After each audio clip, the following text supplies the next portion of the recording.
Yo, this right here is one of the wildest stories to ever come out of the OTF camp. And trust me, you ain't heard it like this before. Rumors have been flying, screenshots have been leaking, and one insider just dropped a bombshell that's got the entire rap world in complete shock. Fans are losing it. Streets are whispering. Even close affiliates are staying silent because they know this one could change everything. According to this so-called former OTF member, what really went down the night King Von lost his life wasn't no coincidence. It was a setup planned weeks in advance, and now he's allegedly spilling every secret. The tracking, the phone calls, the hidden motives. People online are saying this man's got receipts. From DMs to burner phones to late-night studio confessions, it's all part of a twisted web that might expose who really pulled the strings behind one of hip-hop's most tragic nights. Stay locked in, because by the time you hear this whole story, you're gonna be questioning everything you thought you knew about loyalty, brotherhood, and what it really means to ride for the crew. This ain't just rap drama. This is betrayal at its coldest. Yo, the street's been whispering for months. But now somebody from inside the South Block crew finally spoke up. And what they said? Man, it's got everybody shook. The camera zooms in. Music fades under.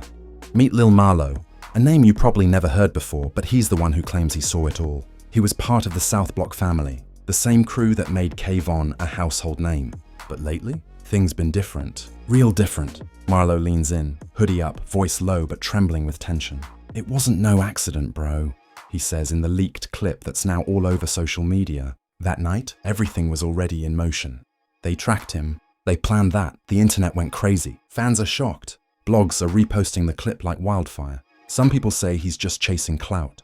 Others think he's carrying guilt. But what everyone agrees on, it feels too detailed to be fake. In the leaked footage, Marlo talks about a studio session, one that wasn't supposed to happen. K-Von had been beefing quietly with his former right-hand man, Tone, ever since that viral live session where Tone threw shade about someone changing sides for fame. Back then, everyone thought it was just talk, but now, with Marlo's story out, folks are starting to piece things together. He was paranoid, Marlo says, wiping his face. K-Von knew somebody was watching him. He used to switch cars 3 times a night. Sometimes he'd send me ahead just to check if we were being followed. The tension in the room builds. Viewers watching the YouTube premiere flood the comments. Yo, this sound too real.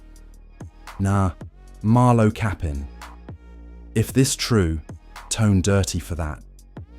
Meanwhile, inside the South Block circle, silence. Tone's camp refuses to comment. His cousin posts a cryptic message on IG. Real recognize real. Snakes get smoked. It only makes things worse. Then comes the next twist. Screenshots leak of a group chat named SB Logistics. Inside, messages hinting at pulling up on Von tonight and make sure he don't move till we get word. The profile pics are blurred, but the usernames look way too familiar. Fans start connecting dots. Bloggers start running theories. And just like that, a full-blown street soap opera unfolds online. The YouTube narrator's voice grows serious. Now, we can't say what's true or not, but this ain't the first time South Block had smoke inside their own house. Remember last year when K-Von's jewelry came up missing during tour rehearsals? He fired half the crew, and word is, Tone never forgave him for that. We cut to flashback footage, concert lights, cheering fans, K-Von performing Real Ones Cry Too. The crowd screaming, phones in the air. He's at the top of his game. But behind the scenes, everything's falling apart. Marlo describes it like this.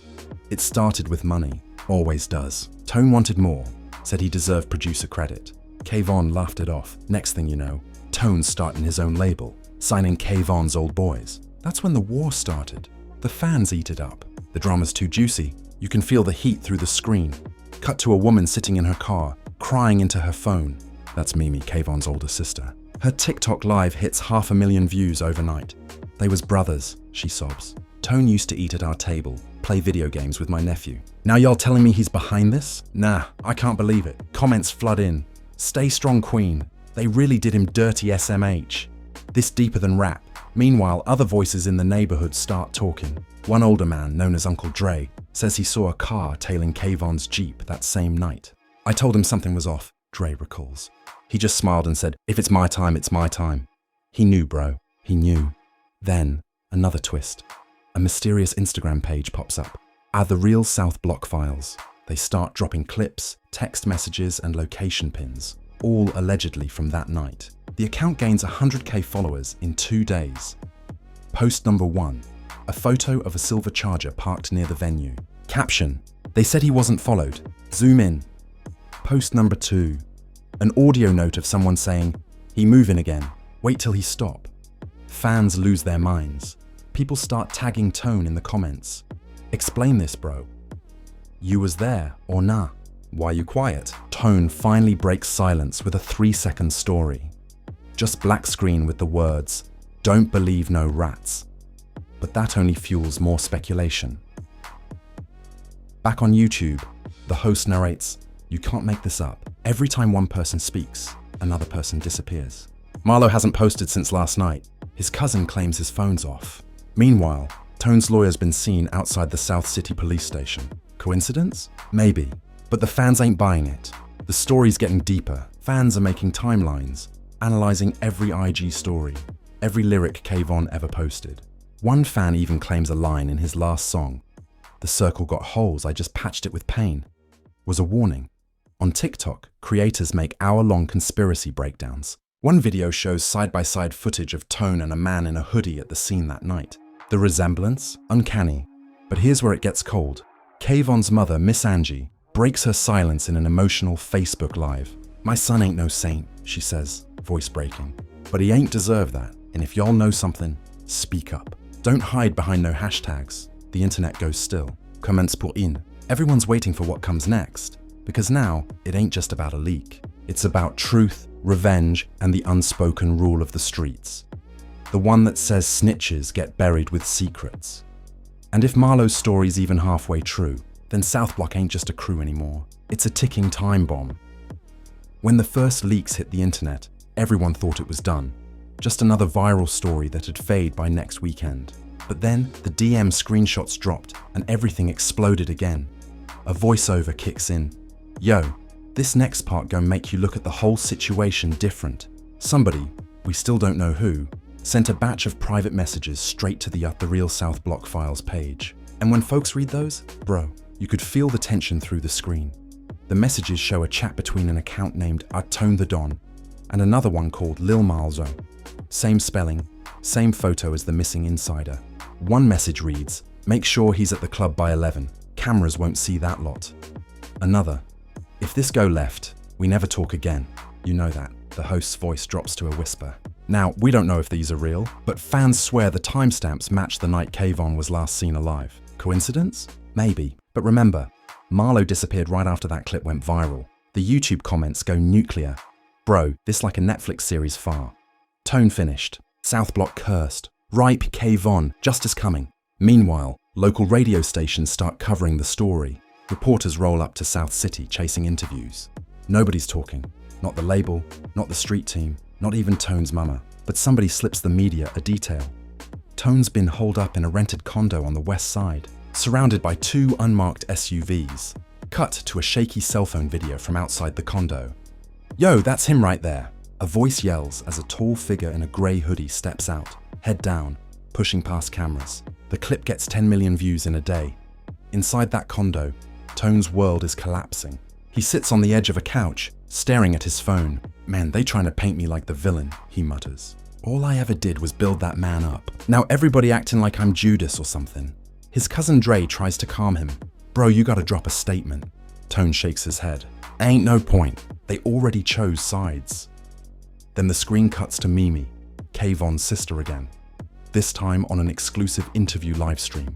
She looks drained, eyes red. "I don't care what they say online," she tells the host. "Tone know what he did. My brother used to tell me, if anything happened, it came from inside.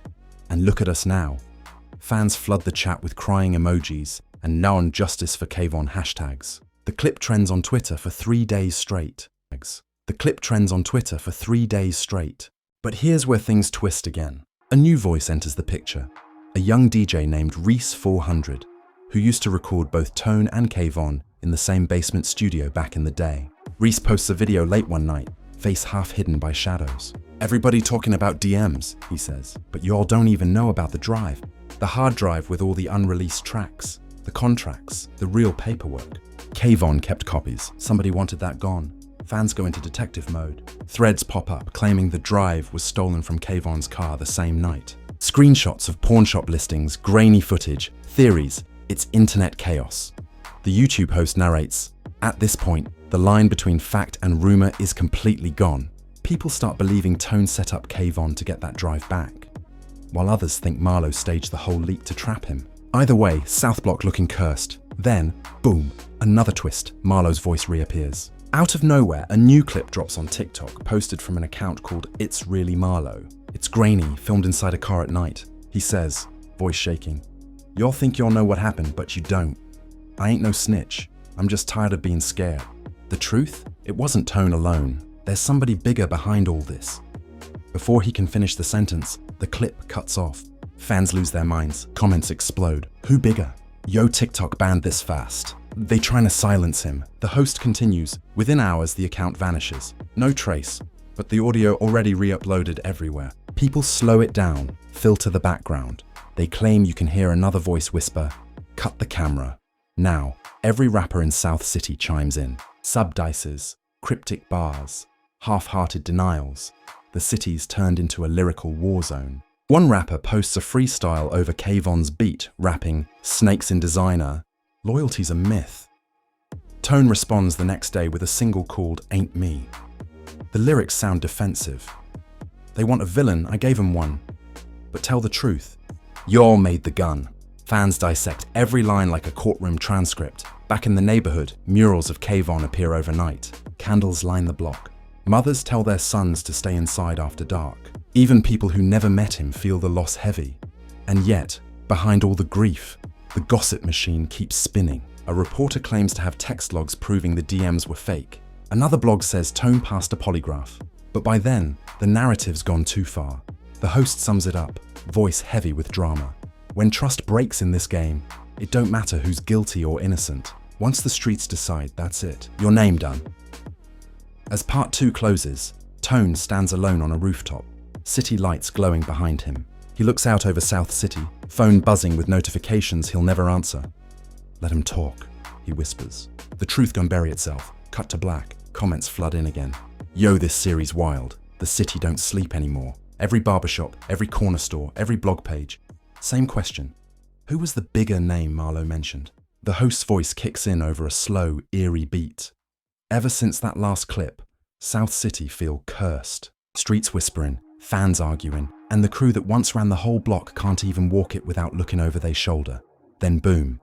Another post drops from The Real South Block Files. This one ain't screenshots or old photos. It's a short clip from a studio security camera dated 3 weeks before Kayvon's death. In it, you see Tone, Marlowe, and a third man in the background. Face blurred, but voice crystal clear. That voice says, "Handle the business. Make sure he sign off on the deal. If he don't, we move how we move." The internet freezes. Fans replay the audio 1,000 times. One person isolates the voice, claiming it belongs to Reed Major, the owner of Big Stamp Records, the label that used to manage both Kayvon and Tone before things fell apart.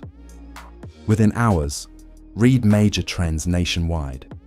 Reed finally posts on Instagram, "Y'all stop playing with my name. Ain't no setups, ain't no deals. This all cap for clicks."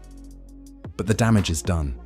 Reporters dig up old footage of Reed at a South Block concert, standing right behind Kayvon like a proud uncle. Then they find a court filing, Reed suing Kayvon's label for breach of contract, just a month before the tragedy. Fans put 2 and 2 together. Man, Reed the puppet master. He wanted that catalogue back. Tone was just a pawn, the host narrates, pacing in front of flashing headlines. Now the story flips. Tone ain't the villain, he the fall guy, Marlowe the messenger, and Reed, the man behind the curtain. Back in South City, people start spray painting Free Tone on walls. Tone's single Ain't Me climbs the streaming charts. But inside that rented condo, Tone ain't celebrating. He's watching the chaos with hollow eyes. He turns to Dre, sighs and says, "They finally found him, but what good that do now?" Meanwhile, Reed's camp scrambles. His assistant quits, claiming she's done protecting monsters. Blogs leak emails, Reed demanding full control of Kayvon's unreleased songs. One email even reads, "If you don't cooperate, he'll regret it." The streets go silent for a minute, then explode again. People flood Reed's office. news crews outside his mansion. The pressure's insane. Then comes the twist nobody saw coming. A new YouTube channel appears.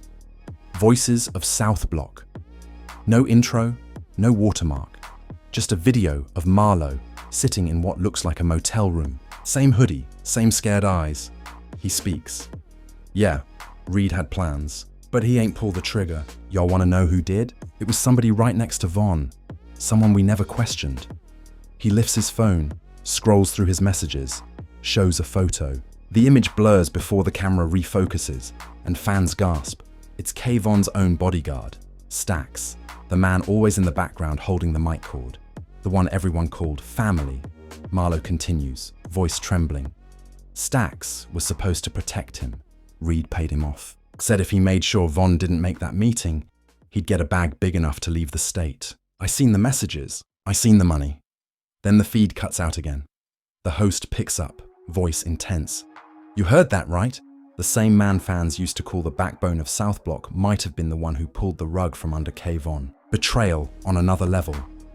Clips of Stax surface, backstage smiles, birthday shoutouts, security footage of him opening Kayvon's car door that final night. Every moment now looks sinister. Fans go wild. Not Stax, bro. He was right there the whole time. This movie crazy and it's real life. Police issue a statement confirming they're reviewing new evidence. Stax's social media disappears overnight. Reed Major releases a lawyer's letter saying he had no knowledge of any illegal acts. But online, the court of public opinion already reached a verdict. Cut to Mimi again. She's calmer now, but her pain's deeper. Sitting beside her mother, she says softly, "All we ever wanted was truth. And now that we got it, it hurt even more." Miss Angie nods, tears glistening. He trusted everybody but himself. And that's what killed him. The screen fades to slow footage of candlelight vigils and murals.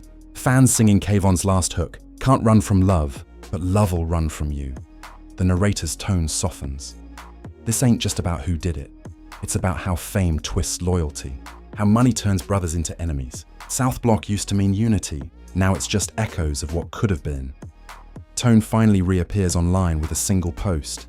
A black and white photo of Kayvon, captioned, "You was my brother. They played us both." The comments explode. Hearts, fire emojis, forgiveness. Even Mimi likes the post. The host closes out. So who really won? Nobody.